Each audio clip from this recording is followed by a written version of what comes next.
Imagine this. It's winter 1862 and you're a chemistry professor in Belgium. You're working on one of the most pressing problems in chemistry, the structure of benzene.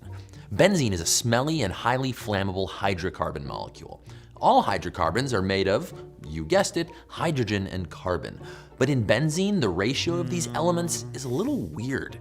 Instead of having more hydrogen atoms than carbon atoms like most hydrocarbons, benzene has the same number of hydrogen and carbon atoms, 6 and 6. What strange molecular structure could let these atoms fit together? Frustrated, you turn your chair towards the warm fire and take a nap. As you sleep, visions of atoms and molecules dance in your mind's eye. They turn into a series of snakes. Then suddenly one of the snakes coils around and bites its tail like the ancient symbol of the Ouroboros. You've solved the chemical structure of benzene in a dream. Precisely as German chemist August Kekulé did in 1862, completely changing the future of organic chemistry in the process.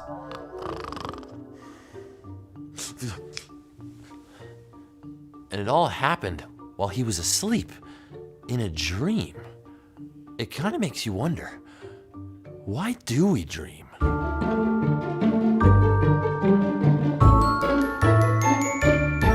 Hey smart people, Joe here.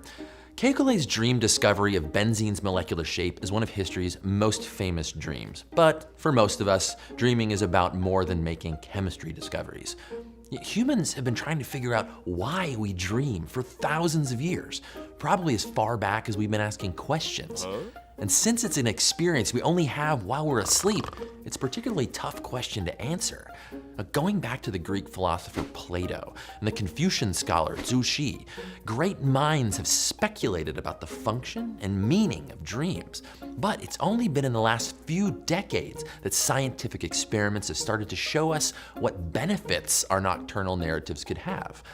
That's right, benefits with an S. Scientists think dreams may have many functions that influence our success, our smarts, and even our survival. We each spend about 2 hours dreaming every night. Over an 80-year lifetime, that's almost 60,000 hours, or the same as 10 years of waking life.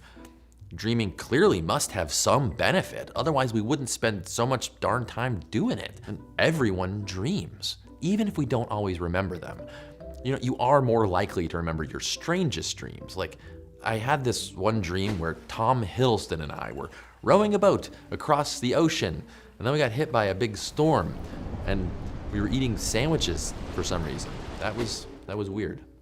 I really dreamed that. That's real. Almost half of us remember at least one dream a week, and women are more likely to remember their dreams daily compared to men. There are a number of phases that the brain goes through during sleep. These phases are repeated in cycles throughout the night. In the first phase, we transition from wakefulness into sleep as you begin to relax and your breathing slows. As your body temperature drops and your breathing slows down even more, you enter light sleep. After that, you enter the deep sleep phase, characterized by a particular pattern in your brain called delta waves.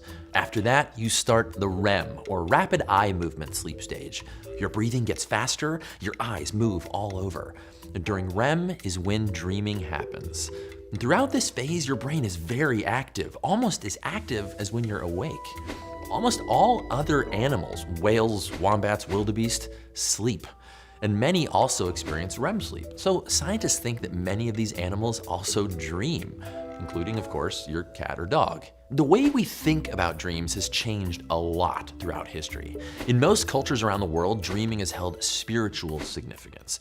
And there are even dream interpretations in the Bible. But there was nowhere where decoding dreams was more popular than in ancient Egypt. The Egyptians created these volumes of books full of common dreams and their supposed meanings. Professional dream interpreters use these books to help people figure out what their dreams meant. So I had this dream that my leg fell off. Ooh, that means dead people are judging you. Yikes! I dreamed that I died violently. Oh, that's great. Really? Really? It means you'll live a long life. Okay. So I had this dream where I poured a jug of my own pee into the Nile River. Really? Really. Well, actually, that's great news too. It means you'll have a plentiful harvest. Right. Obviously. The belief that dreams held hidden messages to be interpreted or decoded remained the dominant way to look at dreams through the first part of the 20th century. In 1900, Sigmund Freud published this influential book, Interpretation of Dreams. And in it, he claimed that dream interpretation could be used to understand unconscious desires. It all started when he had a dream so famous it has a name and a Wikipedia page. It's called Irma's Injection. A large hall, numerous guests whom we were receiving. Among them was Irma. It was about a former patient of Freud's that he felt he wasn't able to completely heal because she refused his treatment. I at once took her to one side, as though to answer her letter and to reproach her for not having accepted my solution yet. This dream sparked Freud's theory that our wishes that aren't fulfilled while we're awake are expressed in our dreams. Because some of those wishes might be kind of embarrassing, Freud thought our minds deliberately confused the dreams to hide their true meaning. And Carl Jung expanded Freud's theories. See, Jung considered archetypal symbols that often appeared in dreams, like a wise old sage or a trickster, to be universal among humans. Jung thought that dreams were interpretable. If we could crack the code of these universal symbols, the language of dreams.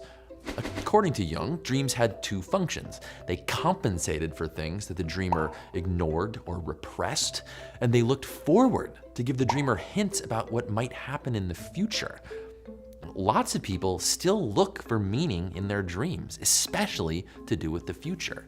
In one study, people were more likely to say having a dream about a plane crash the day before a flight would make them cancel their trip than if they were given a government warning about a high risk of a terrorist attack. But modern science has moved away from Freud and Jung and viewing dreams as buried messages to decode or interpret. Today, researchers are asking what functions and benefits our brains themselves might get from dreaming. At first, scientists believed that the strange mishmash of pictures and stories and events that we experience while dreaming were just side effects of basic biological processes in our brain, a sort of neurological noise that we experience as we sleep. And scientists thought that other parts of the brain tried to make sense of this noise by threading this random slideshow into a story, often a very weird story. This is called the activation synthesis theory of dreaming. But experiments showed that dreams are not actually random. Some things are more likely to appear in our dreams than others. So scientists began to wonder, maybe dreams aren't random noise. Maybe our brains need to dream to be healthy. What we dream about often has to do with what we do while we're awake, especially if we're learning something new. In one study, about a third of participants who played Alpine Racer 2, an arcade downhill skiing simulator, had dreams about the game. I mean, consider this. The things that happen to you every day only happen once. In our short-term memory, these experiences are fragile. They can easily disappear. Our daily experiences might only make it into our long-term memory if they're replayed several times. You guessed it, in our dreams. Patterns of brain activity just after dreaming look a lot like when our brains store and retrieve episodic memories of things that actually happened to us. So dreams might be a sort of memory replay of our experiences, with an extra layer of weirdness on top, just to make it fun, I guess. There was one study to test this, where scientists asked people to play 7 hours of Tetris across 3 days. And hang on, where do I sign up for these tests? I would do that for free. Yes. Doing a science, doing big science. This is sleep science, folks. Hold on. Busy here right now. Anyway, after some serious Tetris time, participants reported seeing images of tetraminos when falling asleep. They seemed to be replaying the game to store their new skills in long-term memory. It's not all fun and games, though. Dreams can turn into nightmares. Now, there's no universally accepted definition of what a nightmare is, but they're commonly considered some distressing or terrifying dream, one that goes so far as to wake you up. About 1 in 40 dreams is a nightmare. So why do our brains replay our worst fears and memories? Well, the threat simulation theory suggests that dreams let us practice dangerous events and situations. That's why some people relive traumatic experiences in dreams. The brain is trying to condition us to survive threatening experiences by practicing in a safe environment inside our sleeping brain. Back when life-threatening situations were a part of our species' everyday life, simulating threats could have helped us survive. But in the modern world, reliving awful situations and chronic nightmares can be debilitating. But we also practice social situations in dreaming. That's the social simulation theory of dreams. Scientists notice that our dreams are heavy on social situations. A fight with a close friend, a date with a crush, a clash with a coworker, not wearing pants to school. Since being social is so important to our species, practicing these situations would have been an evolutionary advantage. The strange experience of dreaming can be used for problem solving too. The novelist John Steinbeck once said, "It is a common experience that a problem difficult at night is resolved in the morning after the committee of sleep has worked on it." When college students were given a homework problem to focus on each night before bed, a quarter of them dreamed the answer within a week. Because dreams aren't limited by logic or physics. That means they're a great place to problem solve and come up with creative and sometimes weird solutions.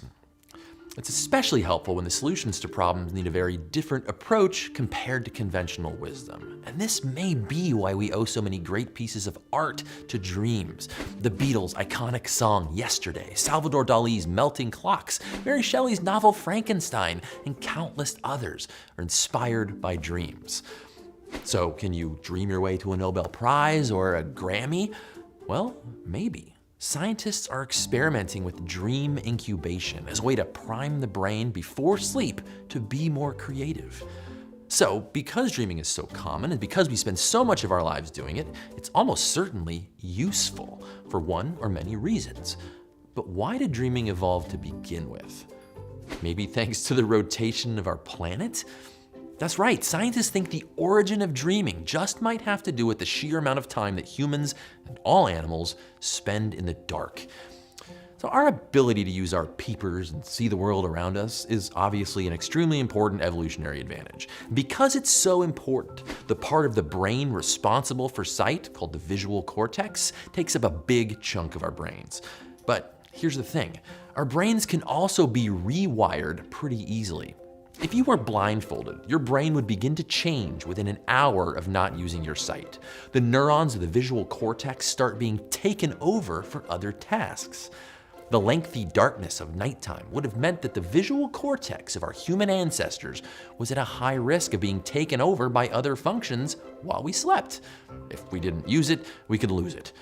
Dreams and their highly visual nature may have evolved in mammals to keep those vulnerable brain areas active at night and keep the brain from rewiring itself in unfortunate ways.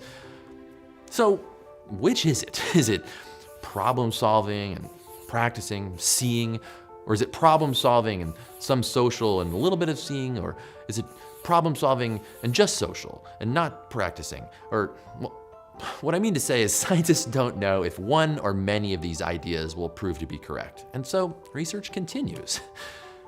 Science.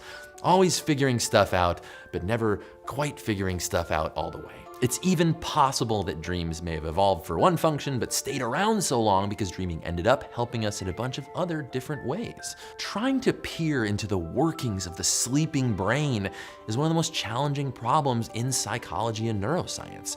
But we're building a fuller and fuller picture of the science of dreaming, one dream at a time.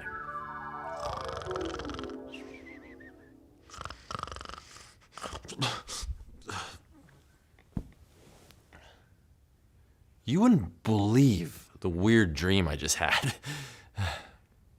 Stay curious. Egyptians were there, and Tom Hiddleston? We couldn't make this show without the support of all of our patrons, so thank you. If you'd like to join that esteemed club, you can click the link down in the description and find out more. We'll see you in the next video.